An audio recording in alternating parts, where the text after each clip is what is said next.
ನಮ್ಮ ಮುಖ್ಯಮಂತ್ರಿ ಅವ್ರದ್ದೇನೆ ಒಂದು ಸೇಲ್ ಡೀಡ್ನ ತಮಗೆ ಕೊಡ್ತಾ ಇದ್ದೀನಿ.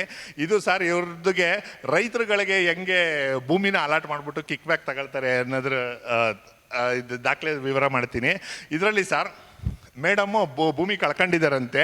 ಭೂಮಿ ಕಳ್ಕೊಂಡು ಸರ್ ಭೂಮಿಯನ್ನು ಸ್ವಇಚ್ಛೆಯಿಂದ ಬಿಟ್ಟುಕೊಡುವುದಕ್ಕಾಗಿ ಪ್ರೋತ್ಸಾಹದಾಯಕ ಯೋಜನೆ ನಿಯಮಗಳು 1991 ಅನ್ವಯ ಸರ್ ಇವರು 1991 ರೂಲ್ ಪ್ರಕಾರ ಭೂಮಿ ಬಿಟ್ಕೊಟ್ರಂತೆ, 4 ಎಕರೆ ಬಿಟ್ಕೊಟ್ರಂತೆ.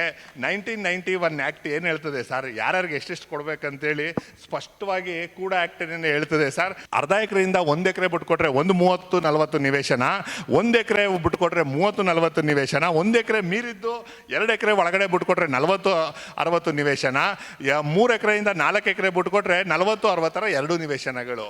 ಇವರು 2 ನಿವೇಶನಕ್ಕೆ ಮಾತ್ರನೇ ಎಲಿಜಿಬಲ್ ಸರ್. ಇವ್ರಿಗೆ ಹೆಂಗೆ 15 ಸೈಟ್ನ ಕೊಡ್ತಾರೆ ಸರ್? ಯಾವ ಆಧಾರದ ಮೇಲೆ ಕೊಡ್ತಾರೆ ಸರ್? ಈ ಥರ ಕಾನೂನೇ ಇಲ್ಲ. ಇದು ಸರ್ ಆ್ಯಕ್ಟು. ಈ ಆ್ಯಕ್ಟ್ನ ಓವರ್ ರೂಲ್ ಮಾಡಿಬಿಟ್ಟು ಬೈಲಾ ಮಾಡೋದಕ್ಕೆ ಸಾಧ್ಯನಾ ಸರ್? ಸಂವಿಧಾನ ಮದರ್ ಆಫ್ ಆಲ್ದಿಲ್ಲ. ಎನೆಕ್ಟ್ಮೆಂಟ್ಗಳನ್ನ ಪಾಸ್ ಮಾಡಬೇಕು ಅಂತಂದರೆ ಸಂವಿಧಾನಕ್ಕೆ ವಿರುದ್ಧವಾಗಿ ಯಾವುದೇ ರೀತಿ ಎನೆಕ್ಟ್ಮೆಂಟ್ ಪಾಸ್ ಮಾಡೋಕ್ಕಾಗಲ್ಲ. ಇವರು ಬೈಲಾಗಳು ಮಾಡ್ತು ಅಂತ ಅಂದರೆ ಯಾವುದೇ ರೀತಿ ಈ ರೂಲ್ಗೆ ವಿರುದ್ಧವಾಗಿ ಬೈಲಾಗಳು ಮಾಡೋಕ್ಕಾಗಲ್ಲ. ಈ ರೀತಿ ಬೋಗಸ್ ಬೈಲಾಗಳನ್ನ ಮಾಡ್ಕೊಂಡಿದ್ದಾರೆ.